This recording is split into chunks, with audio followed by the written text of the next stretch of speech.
Let me welcome everyone to this IISS discussion meeting on North Korea. We haven't had such a discussion meeting on North Korea for some time, and we thought it would be useful to do so. We are giving it a positive title, Prospects for Engagement with North Korea under its new leader, Kim Jong-un. And we have with us two of the leading experts in the field of study of North Korea. Aidan Foster-Carter is Britain's premier North Korea expert. I think we can say Europe's premier North Korea expert, or maybe we can expand further than that. He's been studying North Korea for, he said yesterday, over 40 years, I think, and he's the first person I go to when I have questions. He's an honorary senior research fellow in sociology and modern Korea at Leeds University. He has written books about Korea's coming reunification and North Korea after Kim Il-sung. Most recently this year, he's published a very interesting piece on Keys to the Kingdom, North Korea's Economic Heritage and Prospects. Aidan is joined today by Dr. Jennifer Lind, who I've met for the first time tonight, and I was very eager to invite Jennifer to IISS while she is in London, a period that is lasting only for a few months as she is taking up a position as a visiting professor at London School of Economics this term, but her home base is Dartmouth College in the United States. She's an accomplished author, has written articles in many of America's leading journals. And most recently, and what brought her to my attention, was an essay she wrote on why North Korea gets away with it in foreign affairs. Jennifer is has been a consultant for RAND and for the Office of the Secretary of the U.S. Department of Defense. So she has knowledge of both how Washington operates and maybe how it should operate. Aidan, we'll ask you to go first once you finish your last dredges of coffee and get us started. I think both the experts will speak from the podium, and then we'll come back to the chairs and have this more relaxed style of conversation with you all. Thank you very much indeed. Thank you, Mark, for too kind an introduction. I've probably only been doing it longer than anybody else. This business of best in Britain, best in Europe is far too kind. We all come to North Korea pretty much in the same sort of way. We do what we can. I do it mainly from outside. I have been trying to make sense of the country for a long time. I claim no special authority.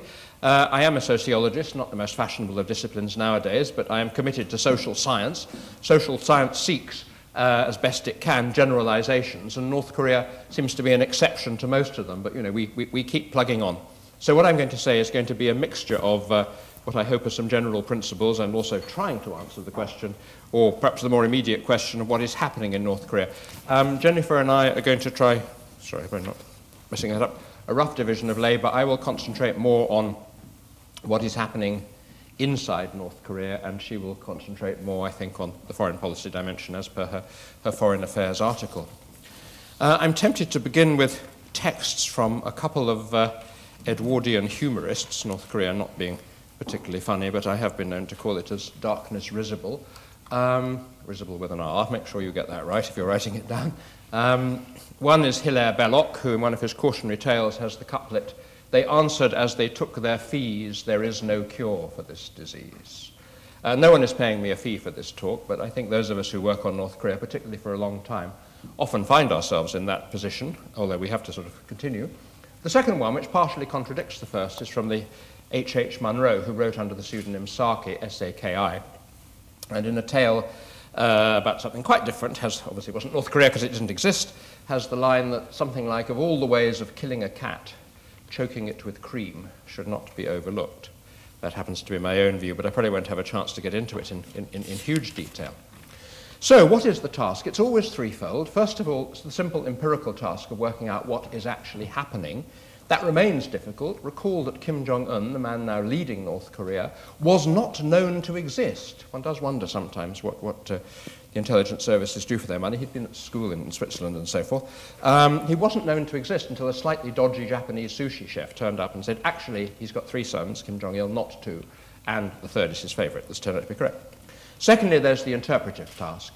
We all saw less than a year ago the scenes of mass grieving in Pyongyang, and we still probably wonder quite what that means. What were they? There were the tears. Were they produced on cue by knowing persons who would rather not have been weeping? And so on and so on. And then thirdly, the most difficult one, what to do, because the combination of stick and carrot, it is very difficult. It's tempting to conclude that nothing works, although I would exceed my brief if I went into it. I've ended up in the choking the cat with cream school, which means that I think the South Korean policy of the last 4 years was probably erroneous.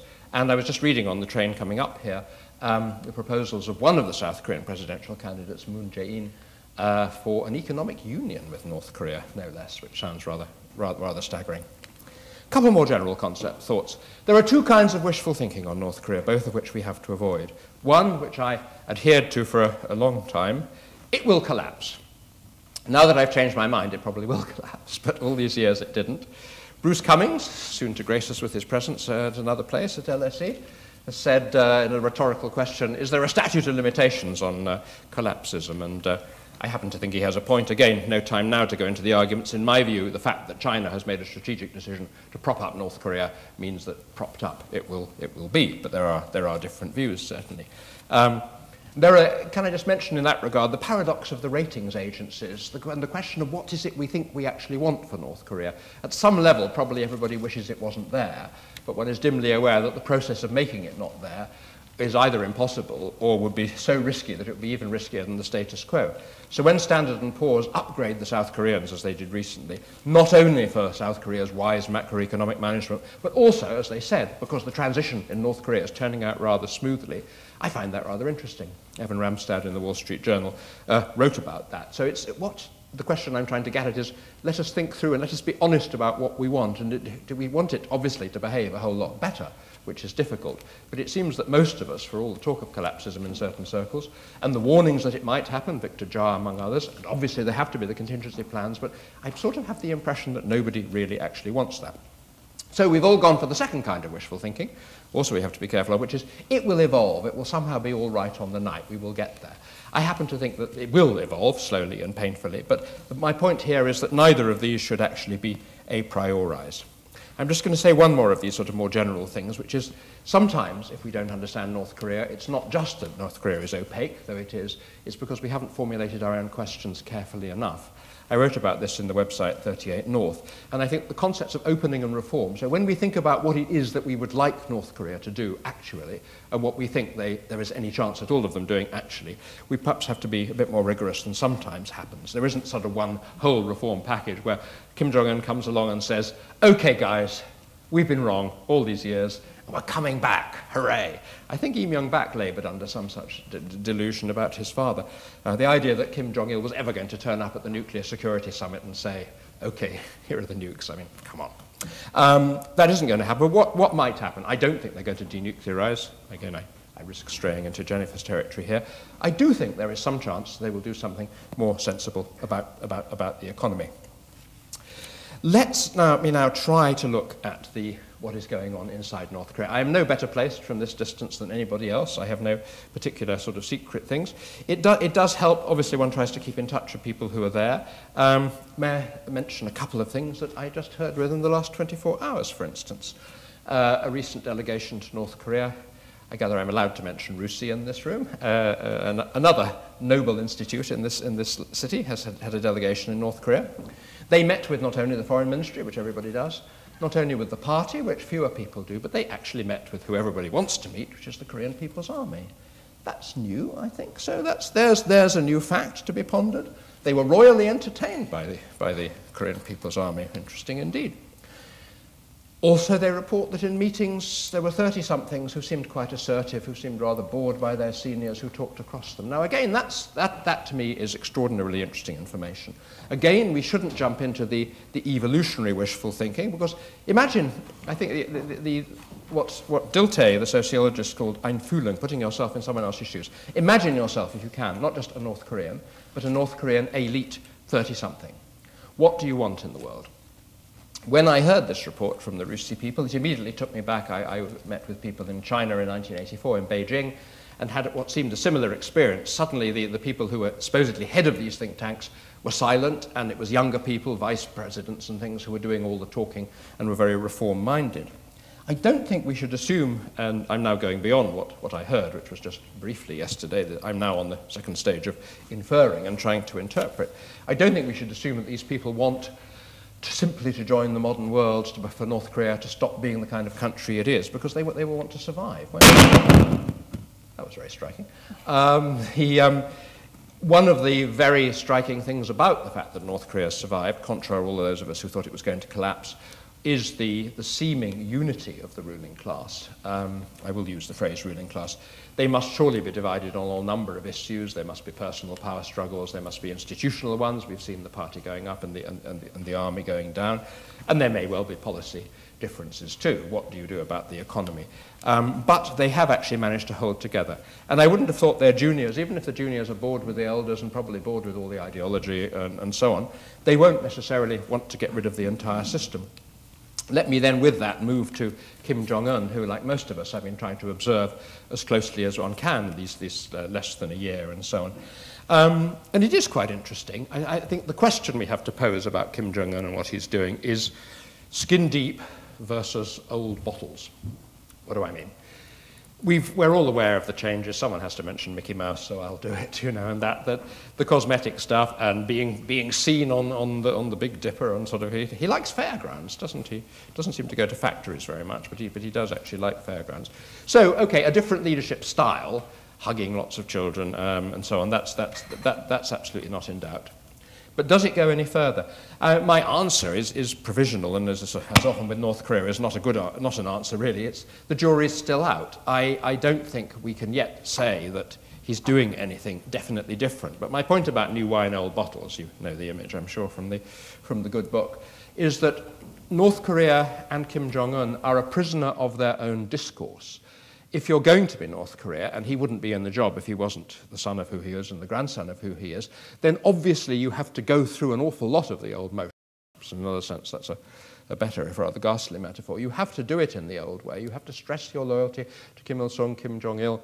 But you have to read beyond the headlines. There was even an article in KCNA, the news agency, which said, we will not change. To expect reform from North Korea is like expecting the sun to set in the west. And if you took that at face value, you'd think, oh, okay, well, right, they're again against it. And then you read down, it says, actually, we have always been adapting, the revolution moves forward, blah, blah, blah. So they have certain phrases whereby they allow themselves to steer the boat in a different direction while pretending that they're not doing so. I mustn't go on for too much longer now, but I will just, obviously on the question of whether they are doing it or not, we look to the economy. And frankly, I think the jury is out. I do think this past year has been a year of transition, and obviously they've been waiting for the transitions elsewhere, in the US, where, as it turns out, there wasn't one, in China, etc., etc. And also Kim Jong-un, after the unexpected, in timing at least, death of his father, has probably had to concentrate on political tasks and so forth. So this hasn't been a year of economic change. Yes, we all got excited about the 28th of June economic policy, whatever it is. It's, again, in terms of what is actually hard evidence, well, Associated Press have a bureau in Pyongyang. Jean Lee was taken down to a farm near Sarawon, was introduced to two named farmers, both female as it happens, who said, yes, this is happening, we are going to get to keep more of our grain. One of them then said, but I'm going to give it back to the state, which makes you wonder quite how much a reform that is. But then it didn't seem to have happened. It may have been postponed. So but my guess is that because they know that all of this is difficult, and obviously it would need reform in industry too, we hear there have been inspectors going and looking at all the state of the productive plant all over the country to work out what's any good and what isn't and so on. I think frankly, it is a question of waiting to next year. I think once the political transitions are over, you may say that elsewhere, you may say that in North Korea, in a way it continues, I would expect to see some movement on the economy. They won't announce reform. They never announce anything. You might remember the 2002 reforms, already a decade, such as they were never formally promulgated. But we just have to keep our ear to the ground as best we can and watch what is actually happening there. I think it is possible. Well, it is obviously necessary that their economy reform. As you may know, the targets for becoming a great and prosperous nation in April, which they ludicrously were claiming to be, were only to regain, somebody in South Korea got some actual figures somehow, they only involved regaining the levels of production that had already been reached at the very end of the Soviet era in 1989, 1990, before the Soviet Union actually pulled the plug. So I think the transition appears to be stable. I know others, Andrei Lankov for one, takes a different view, and obviously we'll have to see. I'm not surprised at the old bottles. So the political forms of the regime will not change. So there's to be a Kim Jong-un badge, apparently, and all the statuary and all of that stuff. That won't change. But you have to read between the lines, as always, and you have to look at what will happen in the economy. I'll just say as one last note, we shouldn't always assume that economic change requires reform. And to sort of come back to my point about China and develop it very slightly as possibly a final point, if the Chinese have decided that they're going to sustain North Korea, then, although they would like it to be on a more commercial basis, and that's always a dilemma for Beijing, then at the end of the day, you can just put money in, and they do have that money. And I think we will see that happening in infrastructure. They've built the road from across the border to the Rason zone, so that, and if they're building a huge bridge downstream from Dandong, if they build that, if they so choose, if they think it's worthwhile, they can build other things as well. There's much more one could say, but I've had more than my share, and I'll stop now. Thank you. Thank you very much, Aidan. No, that's not more than your share at all. Well, we said 15 minutes. You're right on the dot. So I know you could go on, and we will go on a bit, but let's first of all ask Jennifer to give us some thoughts.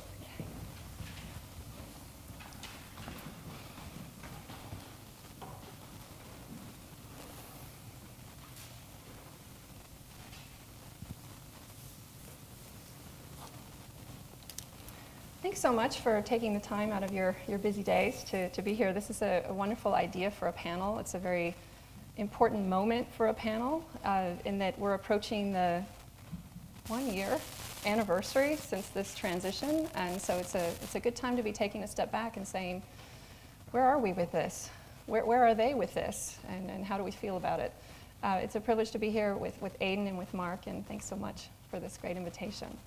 I'm going to talk about, as Mark mentioned, the external, the realm of foreign policy, and specifically the foreign policy challenge that North Korea presents and that Barack Obama will have to deal with moving into his second term. What are the foreign policy tools at our disposal as we try and manage this challenge? Now, there's a whole range of goals that we could talk about. Aidan mentioned economic reform. You could also think of promoting human rights with North Korea. We can think about what are the range of goals and what are the range of tools available to us to encourage those goals. Specifically, what I'd like to talk about is that we have a sense, and some people think there are all sorts of domestic political reasons why this might be quite intense, that we will see more of the aggressive behavior that North Korea has engaged in with respect to the South, such as the Cheonan sinking, the shelling of Yongpyong Island. Perhaps we'll even see future nuclear tests and missile strikes. Hopefully not missile strikes, perhaps missile testing as well. So anticipating this, certainly hoping it doesn't happen, but thinking that there's certainly a good chance that it might, we want to know what are our options for deterring North Korea, specifically what are retaliatory options toward North Korea if these provocations, as they're always described, were to occur. Now, the answer, unfortunately, is we don't have good options. Should I just call it at that? Okay. And ironically, impoverished, weak North Korea has created an odd situation in which it is powerfully deterring these far more powerful actors from wielding force against it. North Korea deters the US and South Korea by wielding what I call its strategic triad, if you will. The first leg of this triad is its creation of a madman image. Now, this is the idea that North Korea might react to retaliation, to, again, if they engage in some sort of aggression and the Central Command, sorry, not Central Command, Combined Forces Command engages in some set of actions against North Korea in sort of a punitive, retaliatory fashion. So this idea is that They are trying to make us believe that if we do kind of a tit-for-tat retaliation, that they are willing to react to that by plunging the peninsula into general war. So this is not North Korea being irrational in the non-calculating irrational sense. This is North Korea cultivating a crazy image in a quite calculated kind of Richard Nixon madman sense. Again, Nixon feigned irrationality to intimidate the North Vietnamese and the Soviet Union, and North Korea is seeking to convince its adversaries that it might do just about anything to stay alive and to achieve its goals. So in this chicken game of international politics, North Korea, through its behavior at home and abroad, has told the world, we will not swerve. We will starve our people to death. We will wail when the dear leader dies. We will devote a quarter of our economy to our defense. We will hack up your soldiers with axes, and we will shoot your presidents. We are that crazy, okay? So North Korea's madman image, that again, it's created for this purpose, has helped convince Combined Forces Command that with such an opponent, a game of tit-for-tat retaliation that most countries understand the rules of and the limits of is just too risky, and it's too likely to lead to all-out war. Now, it's important to be clear that no one thinks North Korea would actually win that war. It's dwarfed economically by South Korea. The military balance long ago shifted against the North. The country spent decades racked by famine and energy shortages. But at the same time, while no one expects North Korea to win that war, we don't want to fight that war either. North Korea can still inflict terrible pain on South Korea, and possibly with ballistic missiles upon Japan.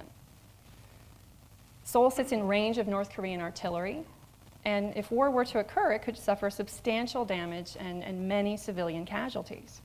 So North Korea's leaders would know that neither the DPRK nor they themselves are likely to survive a military defeat. And so what that means is they would have probably every incentive to use weapons of mass destruction. So is North Korea really that crazy that it would, upon an act of limited CFC retaliation, plunge the peninsula into a war that would mean its certain destruction? The answer is no one wants to find out. The second leg of North Korea's deterrence is its very weakness and the specter of its collapse, as Aidan began to describe. North Korea's weakness has created the perception that it's this house of cards, that any kind of nudge will come crashing down. The neighbors regard this prospect with tremendous dread. North Korea's infrastructure is crumbling, its people are plagued by malnutrition, they're ill-equipped to function in a modern state, and its land is strewn with arms caches, chemical weapons, nuclear material. No one wants to be stuck with this disaster. And as I wrote about with Bruce Bennett in my international security article, the transition period may bring many, many dangers. Aidan mentioned this as well. So leaders in Beijing, Seoul, Tokyo, and Washington dread that collapse would usher in a humanitarian crisis. They fear refugees streaming across borders. They worry about loose nukes. And furthermore, to stabilize an anarchic, collapsed North Korea, South Korean and US forces might enter North Korea from the south, while the People's Liberation Army from China might be likely to drop down from the north. And this situation, by the way, we've run this experiment before. This situation carries substantial risks of miscalculation and inadvertent escalation between South Korea, the US, and China. So this nightmare explains in part why China has been quite unwilling to use its various levers of influence, like food and energy exports to North Korea. to discipline Pyongyang, even when Pyongyang engages in the kind of behavior that's quite anti-China's own interests. North Korea's nuclear weapons comprise the third leg of its strategic triad. So as if the prospect of a costly conventional war weren't enough, North Korea's acquisition of nuclear weapons has made the thought of a second Korean War even more objectionable. The Obama administration won't admit this, because this contradicts its assertions that nuclear weapons are irrelevant in the contemporary age, which is a pillar of their argument for why we need global zero. But the bottom line is countries are extraordinarily cautious with countries that have nuclear weapons. India, for example, has denounced Pakistan for its various acts of terrorism. Notably, we remember the dreadful Mumbai attacks. The Indians always vow that they will seek the destruction of their terrorists and their state sponsors. But they haven't, because doing so would risk nuclear war with Pakistan. Pakistan's nuclear weapons, like North Korea's, are their get-out-of-jail-free card, despite their egregious behavior. Now, presumably there's some limit to this, right? There's some limit at some point at which, despite these fears of war and collapse, some point, South Korea and the US would conclude North Korea is just too dangerous a country to live with. We can't go on like this anymore. But just understand how high a threshold has been created here because of North Korea's strategic triad. As intolerable as it is to absorb repeated North Korean murders of South Korean and American citizens, it's also hard to imagine what would prompt Seoul and Washington to embark on this perilous course of regime change. All right, so we have no good options. We have no good political, military options for shaping North Korean behavior, for controlling events on the peninsula. So this is depressing. So what should we do? I have to leave you with something here today, right? We can't just say, okay, we have no good options, let's go home. Well, optimists say, okay, let's not give up. Let's go back to the bargaining table. Let's see if we can get a real nuclear deal this time. Maybe we can actually really still work on this problem. My answer is, I think we should always be willing to listen. If North Korea comes to us and says, we want to sell you our plutonium or something like this, we should be quite willing to listen. But we should be profoundly skeptical in this case. Again, we've bought North Korea's promises to disarm 3 or 4 times now. And I see no reason to buy them again. And hopefully my talk helps explain why we think Pyongyang would be quite unlikely to get rid of these weapons. Now, what about the more pessimistic and more hardline approach? So other folks say, okay, what we should be doing is focusing our efforts on preparing better coordinated, rapid response plans with the South Korean military, so the next time North Korea shells the South in some harassment campaign like at Yongpyong, we'll be better prepared to quickly execute a tit-for-tat kind of response. So I agree that if the North shells the South again, and the South will probably feel compelled to retaliate, and maybe that makes sense in this situation. We have to remember that whatever we strike in North Korea, the country will still have tremendous ability to inflict great pain on the South. They'll still have their triad. We'll still be stalemated. So if the optimists and the pessimists are not offering great solutions, how about the pragmatists? What would they suggest? So how about this? So Aidan's not going to like this. I'm just warning you. All right. So there's a variety of ways that this peninsula can be transformed, right? We can think of the soft landing, the variants of landings. We pray for the soft landing, but we kind of think that the chances of this are not looking promising, and really never were. So we think that there are probably 2 ways that this peninsula might be transformed. It's through war, or it's through the collapse of the government. Now, the South Koreans and the Americans have been preparing for 50 years for war, and I think we've done all the planning and preparation that can be reasonably expected, given the, the expenditures that our societies are willing to allocate to this goal. But what if collapse? And again, we can say that, and I completely agree with Aidan's point, that we shouldn't pin our hopes on collapse as a solution to these problems. The trap of wishful thinking of collapse is certainly one we should avoid. But I'm kind of a planner. And I just watched the Arab Spring, and I just watched poor Hillary Clinton 1 week before Mubarak's fall proclaim that his government looked entirely stable. And what I've noticed is these things can happen very rapidly. We have no idea when.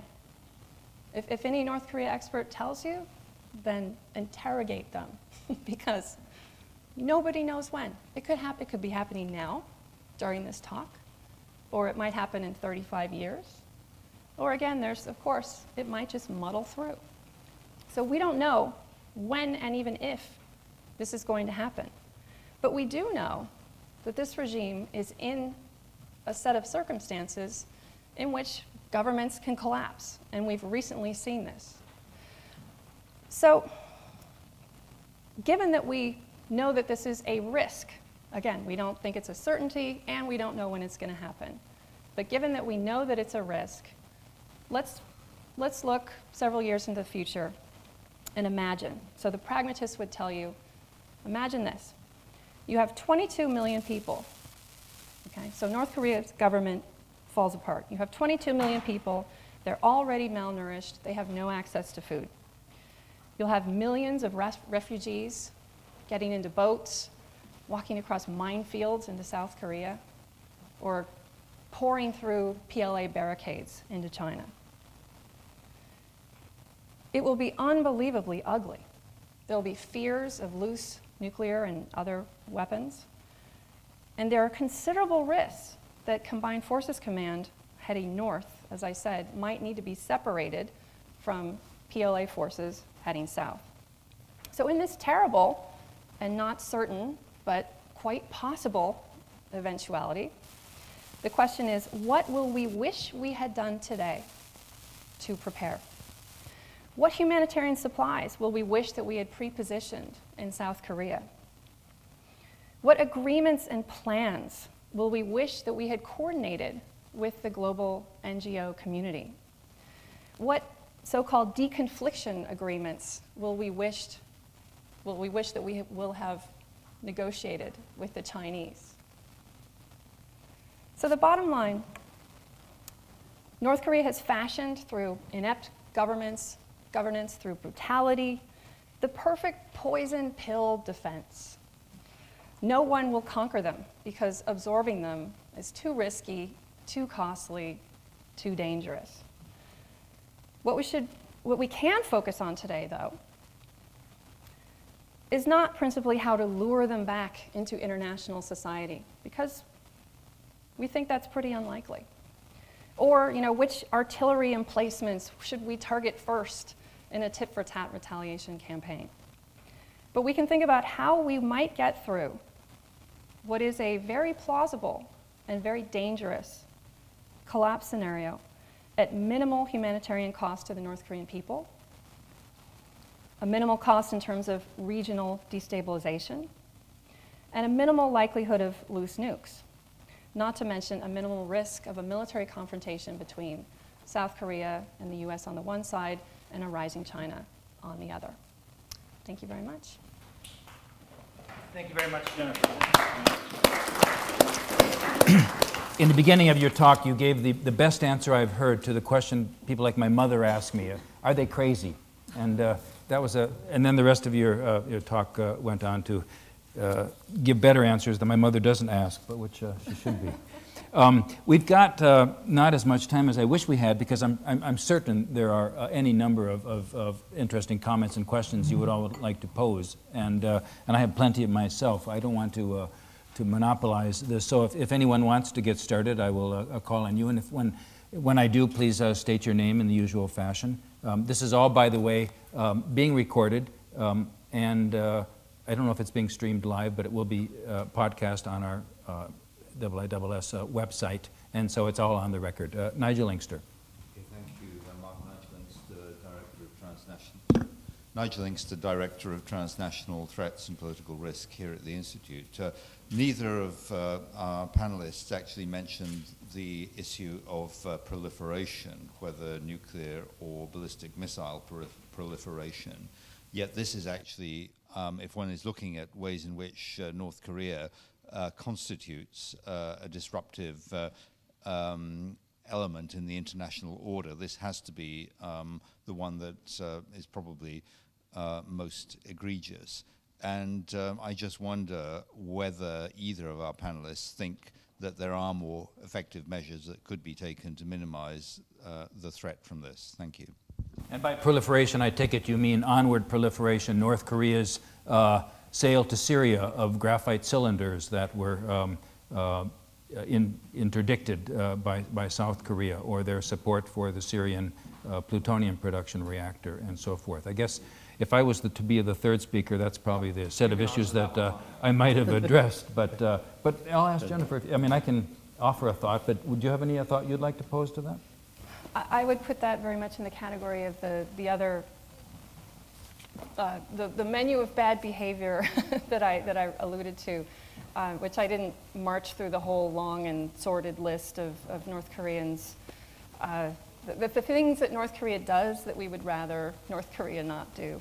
And obviously the essay you're referring to, I wrote that at the time of North Korea's, what do they call it, the satellite launch, or if you're North Korean, you call it the satellite launch. If you're outside North Korea, you call it the missile test, whatever you want to call it. So I absolutely agree. This is one of the key reasons why North Korea is so worrisome to countries like the US and Britain and South Korea, obviously. And this may, actually, unlike some of the other issues, this may be one of the red lines, ultimately. Like I said, what will it take before we are pushed so far? I mean, the sale of fissile material to Al-Qaeda, I mean, I don't know if that's it, but that's perhaps rather close. And so this may be one of the intolerable things that North Korea might do. So it's absolutely a key part of this general realm of antisocial North Korean behavior that we're trying to deter. And as my talk said, I alluded to all the various reasons why we are lacking good options at actually deterring and retaliating against that kind of behavior. I think that's a good answer. Let me just add to it that the options that you explored, Jennifer, mainly were in the realm of deterrence and retaliation. I mean, you mentioned engagement. There's multilateral aspect to the dissuading function. And I think one thing that's been very interesting is that North Korea has not tested that third nuclear weapon. Back in April, when we heard of the overhead imagery showing that they had prepared the tunnel and then plugged the tunnel, then it didn't happen. And I think it was mainly because of China telling them, this time we really mean it. We're going through our transition and we don't want you to mess things up for us. And the North Koreans, for whatever reason, listened to the Chinese. And they probably listened to the Russians saying the same thing when the Russians gave the $9 billion debt reduction, and the United States undoubtedly passed messages. So at times, North Korea can be dissuaded. You know, I hope they're getting the message too about if they ever send any fissile material abroad, that would probably be a red line. Yes, Ben Berry. Institute here. Could I ask a naive question about the Chinese propping up of the DPRK? Because does that admit of a possible future in which the DPRK tends towards becoming an economic colony almost of China, or at least its economy increasingly comes to converge with what you might call the Chinese model? And if that does happen, isn't that a good thing because it might moderate the behavior? On the other hand, an increasing set of China, if I was in the DPRK General Staff I'd say, whoopee, there's potentially more money for modernising my armed forces, but also I could adjust my plans in such a way, if there were a military conflict with Combined Forces Command, Chinese interests, infrastructure and citizens were at risk of being civilian casualties or collateral damage, to complicate the calculations of the South and the US. Why don't I ask Aidan to address that first, because I know you've thought about these issues, and then if you want to follow on. I'm sure it has to. Yeah. The second half is a very interesting twist that I haven't thought enough about, but the first half, I think, it's not the future, it's happening already. Because the South Koreans, rightly or wrongly, took their bat home for the last 4 years, and specifically didn't go ahead with what would have been very large-scale economic cooperation that No Mu-hyun signed up to in 2007, and then after the Cheonan banned inter-Korean trade with the quite large exception of the Kaesong Zone. Anyway, the consequence is that China is far and away North Korea's largest trade partner. Before, 5 years ago, South Korea was challenging for that role and was coming up. The Chinese have succeeded also in getting, I haven't got the figures to hand, but an extraordinary rise in North Korean exports from admittedly a very low base. So it's not just one-sided money coming in, but it's minerals mostly. It's something like a fourfold increase in North Korean export, no, threefold increase in 4 years, something like that. I've got it in the paper for KEI, that Keys to the Kingdom with an M, by the way. Must have my little joke that Mark kindly referred to, which can be read and watched online. Yeah, so I do think, I'm going to have to come to and think further about your military twist, but I think the Chinese took a strategic decision probably in 2008 or 9, maybe because of Lee Myung-bak, but more probably because of Kim Jong-il's growing illness, that they would prop up North Korea no matter what. The current South Korean regime seems to have been extremely slow to grasp this. Some of you may recall a deeply misleading WikiLeaks from nearly 2 years ago where it was gossip, that's the trouble with half the WikiLeaks, it's just gossip. You know, somebody told somebody, some Chinese got fed up with North Korea and told a South Korean, we wouldn't mind if you guys took over. Well, those guys in Beijing lost the argument, and I think they've lost the argument for the duration. Of course, I suppose you should never say never. So yes, I do see it becoming more economically linked to China. That's happening already. I think that will have its effect also in terms of the Chinese-style reforms. There being North Korea, it will all be Juche, and it will all be our own style. And I think I would have to pass on the last bit, because up to this point, I've tended to think not only will this happen, but this is actually a safer way, out of the burning building than the collapse scenario, which of course we must also prepare for. But in terms of the North Koreans trying to enroll the Chinese in their defense, others here may know more than I mean. What is the status of the 1961 treaty? I think the Chinese have been tipping the wink that, of course, we wouldn't support the North Koreans in any adventurism, but no doubt the North Koreans would be trying to do that. And also, last thing, the North Koreans will, of course, try to multilateralize. They don't want to be solely dependent on China. Next year, whoever wins the South Korean presidential election, all three main candidates, including the Conservative, have committed to re-engage with North Korea, so Seoul will be back in the game again, some sort of new sunshine. The Russians have finally cancelled the debt, so they're back in the game. And even Japan, the fact that the North Koreans have bothered to have 2 lots of talks with Japan, one ongoing, I think, or in Ulaanbaatar, in spite of the difficulty of the abductions issue, suggests that, that $10 billion that was always in theory going to be on the table if they ever normalized, that somebody in Pyongyang is after that as well. So I think I'm sorry to say, I think as of next year, the North Koreans are going to be sitting pretty for playing some of their old games. Please. Gordon Darris, London School of Economics. We've talked quite a lot about China. The impressions that I've been getting from people that I know who've had detailed discussions with the Chinese on North Korea is that there is a distinct hardening of the Chinese attitude towards North Korea. There's always been frustration. This has been, as everyone knows, over many years. But this frustration seems to be hardening into a Chinese nationalist sentiment of resentment towards North Korea. Now, what will be the result of this changing attitude? I really don't know, but it was something that has come across as quite strong, and I think it's just something that's worth noting. That's an interesting question, because it's not an observation that has come to my attention, but I mean, one hears maybe different things from different Chinese experts. We had, in our strategic dossier on North Korea we published last year, we noted that there had been this policy debate in China about what to do with North Korea. Were they more of a liability or an asset? And the party and the military won that debate and decided to continue and indeed strengthen the manner in which they prop up North Korea. No doubt the resentment is there, these freeloaders, and it's a two-sided resentment. My own answer is that there was on the issue over the mine that the Chinese, North Koreans had fallen out with the Chinese mining company. Oh yes, the what on earth was it? Xi'an. Oh yeah, there are lots of disputes like that. That's, I mean, I heard that too, and it occurs to me, it's probably, his name's gone completely out of my head given the LSE ideas, where I spoke about a month ago. Arne, yes, it was saying very much the same thing. And again, like Mike, I thought, well, I hadn't heard that. I can well believe there is seething resentment and fury at all sorts of levels at the sheer, I mean, not unakin to what the rest of us feel too. The North Korean unbiddability is general. They don't do what anybody wants them to do. And there are certainly specific bad cases like this mining case, it's all over the internet. So the very fact that a Chinese company goes public and say, you know, our North Korean partners were swindlers and crooks and took us for a ride. At the same time, lots of other Chinese companies are going in and are actually not saying that.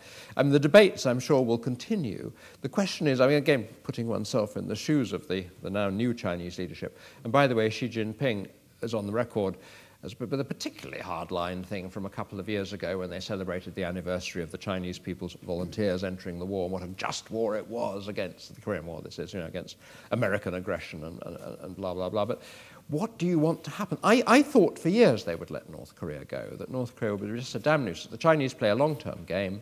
Obviously, the sensible thing to do was to cultivate the Korea that really matters and will be there for the long term, which is South Korea, and entice it bit by bit out of the US orbit into at least a kind of neutrality or back into the old historic relationship. I thought that's what they would do, because I think that's actually an achievable goal for them. But it seems they decided not. I think that I suppose, obviously, broader things play in, like the general state of the Chinese-US relationship and so on. Whether they overreacted to a particular conservative regime in South Korea, which will soon not be there, even if there's another conservative, even Park Geun-hye is the president, I think the line will be different on North Korea and possibly on China too. So maybe I shouldn't see this as set in stone, but for now I think they will seethe, but they will prop the buggers up. Well, it is an interesting... Give him the microphone again so we have it recorded. Yes. Sorry. I mean, it's an interesting point that we've also been talking about how it seems that the North Koreans hadn't gone ahead with their nuclear test because of Chinese pressure. So, you know, it's not perhaps quite a simple equation. You know, and to add to it, there were ways that China has expressed its dissatisfaction with China in the past year. In the spring, China allowed the UN response to the satellite launch, the missile test, to be harsher than before, and to add a couple of entities to the list of sanctioned entities. But of course, the other side wanted 40 entities added, and Chinese, prohibited that, allowed only 2. So very slight adjustments. A couple other ways in which China at UN Human Rights Commission, China allowed for a consensus decision on North Korea human rights, something in the past they wouldn't have allowed. So yeah, I think they're showing their dissatisfaction in little ways, but they're also doing it in ways that trying to moderate North Korean behavior. Tom Plant. Hi, yeah, thanks. Tom Plant from King's College London. I just wanted to follow on briefly from that point on China and the kind of frustration they might be having. I mean, some economic analyses indicate that the volume of trade might be increasing, but actually the unit price is dramatically dropped. So that doesn't bespeak a Chinese propping up so much as exploitation, which I think is quite interesting in relation to Chinese willingness to put pressure on North Korea. So that's really a comment on that last point. What I'd like to go into now really is Aidan's kind of choking the cat with cream idea, and under what circumstances that could realistically work. Because I don't see a kind of denuclearization deal or a sunshine policy thing actually having a future.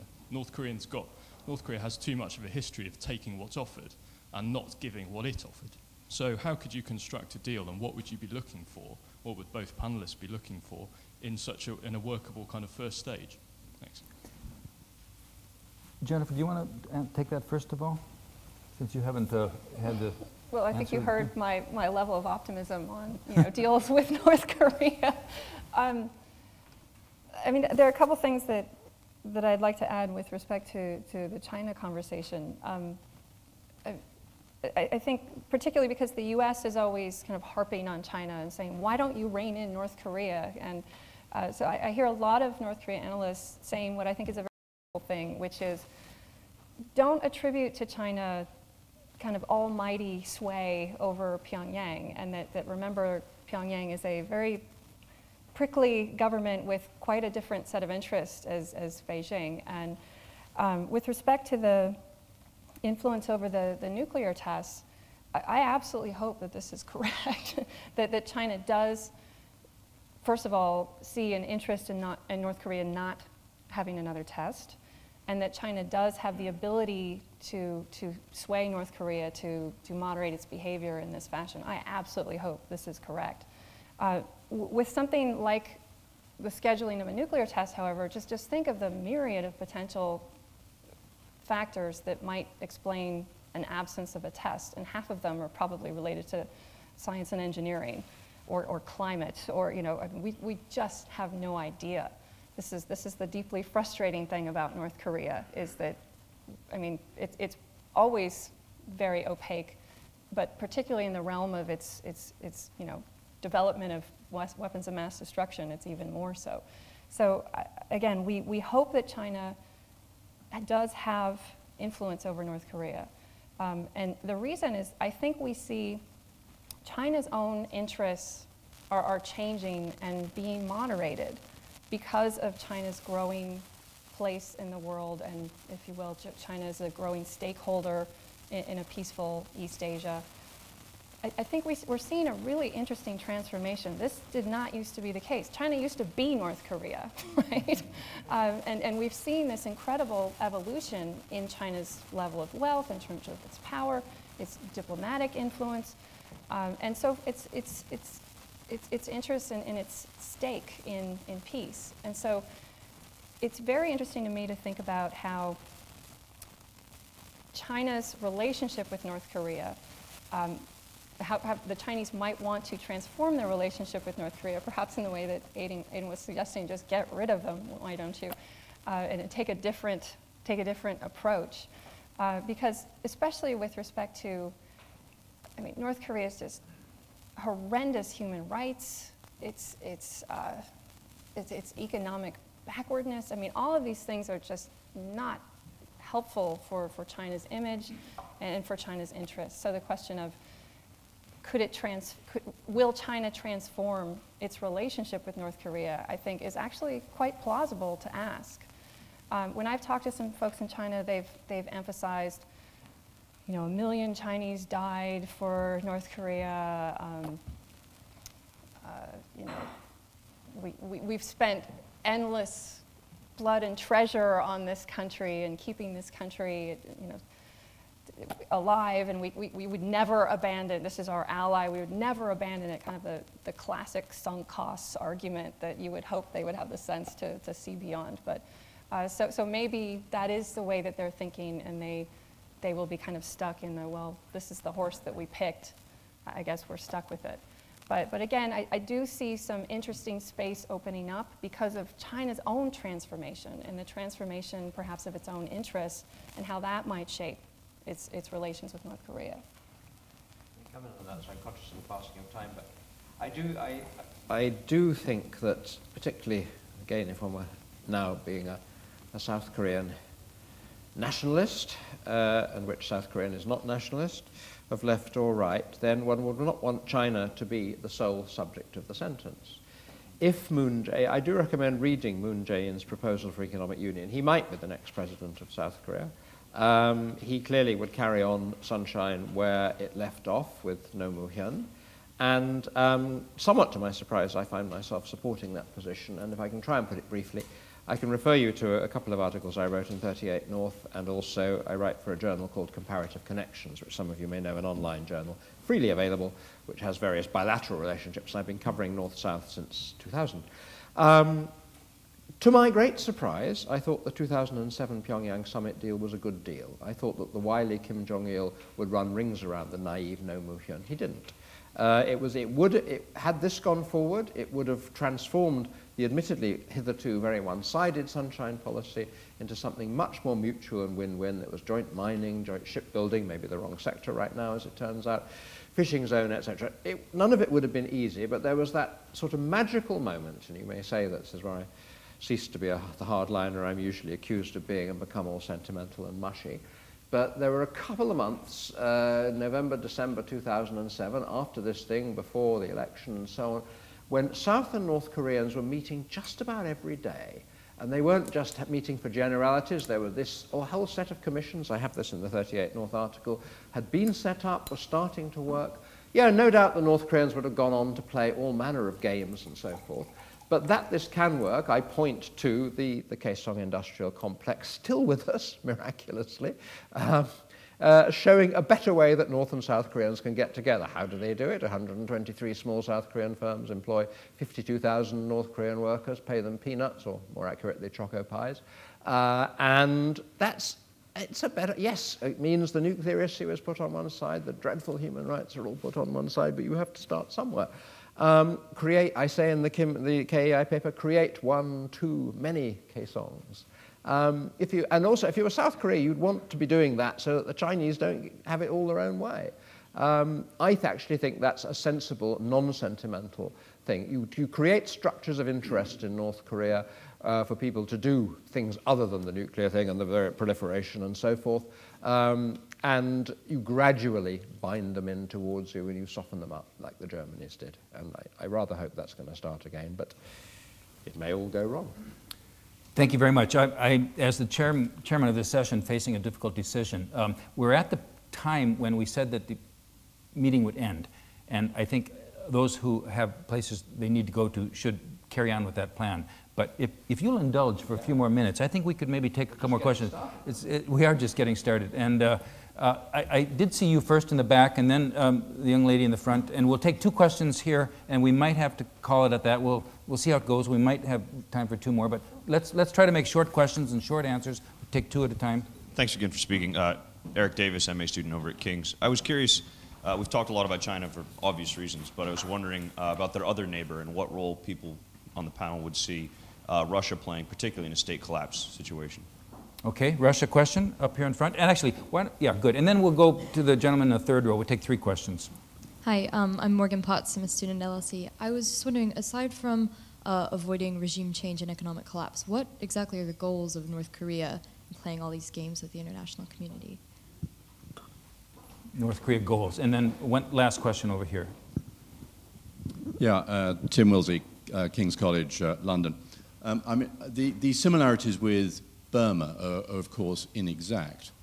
But you would imagine that China would be doing some sort of post-mortem about how a client state has managed to be plucked from under its noses by the West. And so, it strikes me that Jennifer's point about China's foreign policy evolving was a good one. Okay, so you don't have to each take all three of those questions, but if they're among those, you'd like to divvy them up somehow, and then we'll maybe bring to a close. At your disposal, really. Let me just quickly say, because we're all thinking about it and really excited about this idea of what's going on in Burma. I think this is a very important, instructive case for us to be studying. I don't have the faintest idea what to say about it because I don't know anything about Burma. And in terms of what specifically we should be interested in is this a comparable model? And in terms of the economies, in terms of the strategic situations where it already appears a bit dim, and is there something that would lead us to think that a similar transformation in foreign relations could be had with North Korea? And I wanted to follow on with Aidan's point earlier of he was recommending that South Korea really get more involved in the North Korean economy. And it sounds odd to say, but if North Korea is, and we think it is, concerned about kind of excessive Chinese influence and this behemoth that's right above it, then it's going to be looking around for balancers.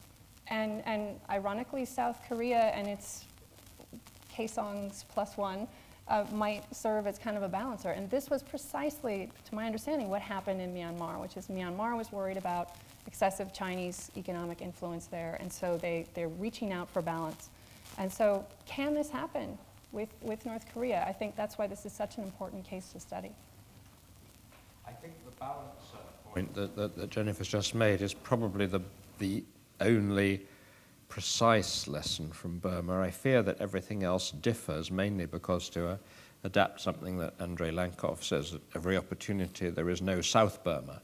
I think that in terms of, and to link into the question from the frontier about what the goals are, obviously the subject of the sentence presumably being the goals of the regime, and it is survival. And but the fact, if you were just a normal country, not a country divided in two, then yeah, you would be finding your way back into the world. You'd be mending your wider fences and so forth.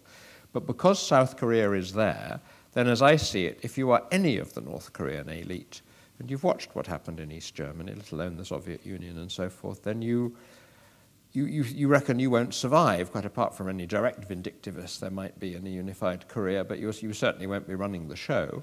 So you sort of cleave more to China and a bit to Russia. I think that's what there will be. And you basically try and play the balancing game, which after all was honed by his grandfather in the Sino-Soviet dispute. I mean, milked them both, and the people are queuing up now. I think don't forget Japan from the list.